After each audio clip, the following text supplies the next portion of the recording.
কালীঘাটের উচ্ছিষ্ট খেয়ে জীবন কাটিয়েছে, আজকে বিজেপির উচ্ছিষ্ট খেয়ে বেঁচে আছে, তারা দিলীপ ঘোষকে ক্যারেক্টার সার্টিফিকেট দিচ্ছে। যাদেরকে আমি নিয়ে এসে নেতা বানিয়েছি, যারা বিজেপি দেশে করে খাচ্ছে, তাদেরই বেশি পেট ব্যথা হচ্ছে। কিছু লোক হয়তো চাইছেন আমি পার্টি ছাড়লে জায়গাটা খালি হবে, সুবিধা হবে, সেটা হওয়ার চান্স নেই। কারণ আমাদের কাছে রাজনীতি আমার কোনো শত্রু নাই, আমি সবাইকে মিত্র করার চেষ্টা করি, আর মিত্র করেছে বলে ভারতীয় জনতা পার্টি এত বড় হয়েছে।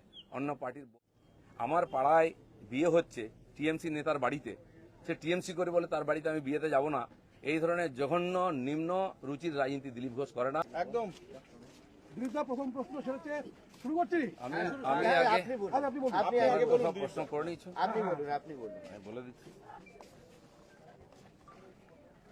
জয় জগন্নাথ। গতকাল দীঘায় জগন্নাথ মন্দির উদ্বোধন হয়েছে, আমরাও তার দর্শনের সুযোগ পেয়েছি। এই ঘটনাকে নিয়ে বহু রকম তর্ক বিতর্ক শুরু হয়ে গেছে। ভগবানকে তর্কের উপরেই রাখা উচিত, কিন্তু অভ্যাসবশত অনেকে বিতর্ক শুরু করেছেন। এবং মজার ব্যাপার, আমি কেন ভগবানের কাছে এসেছি তাতে অনেকের কষ্ট হয়েছে। আমি ছোটবেলা থেকে ভগবানের মন্দিরে যাই, আমি দেখি না কে মন্দির তৈরি করেছে, আমি ভগবানকেই দেখি।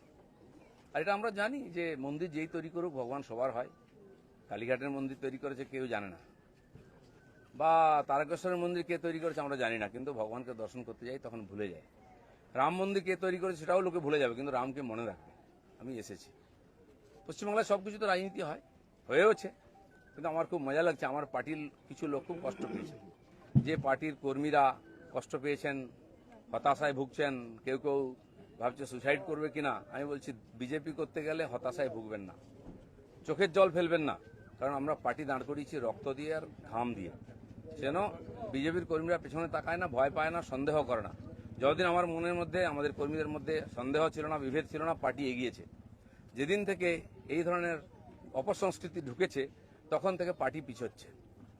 দিলীপ ঘোষ 42 বছর ধরে ঘরবাড়ি ছেড়ে সমাজের কাজ করছে, 10 বছর রাজনীতি করছে। দিলীপ ঘোষের দিকে আঙুল তোলার হিম্মত কারো নেই, না পক্ষে না বিপক্ষে, যে কোনো ধরনের। আমি চ্যালেঞ্জ করছি, যাদেরকে আমি নিয়ে এসে নেতা করেছি তারা খুব চিন্তিত ভবিষ্যৎ নিয়ে। পার্টির উপরে ভরসা রাখুন, চিন্তা করার কোনো দরকার নেই। আর দিলীপ ঘোষ পার্টি ছাড়বে কিনা, কোথায় যাবে, অনেকে দুশ্চিন্তাগ্রস্ত, অনেকে আনন্দিত। দুশ্চিন্তা করার দরকার নেই, আনন্দিত হওয়ার দরকার নেই।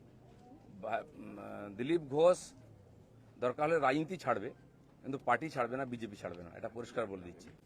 আরো বড় বড় কথা বলছে, অনেকে চরিত্রের কথা বলছে, যারা কালীঘাটের উচ্ছিষ্ট খেয়ে জীবন কাটিয়েছে, আজকে বিজেপির উচ্ছিষ্ট খেয়ে বেঁচে আছে, তারা দিলীপ ঘোষকে ক্যারেক্টার সার্টিফিকেট দিচ্ছে।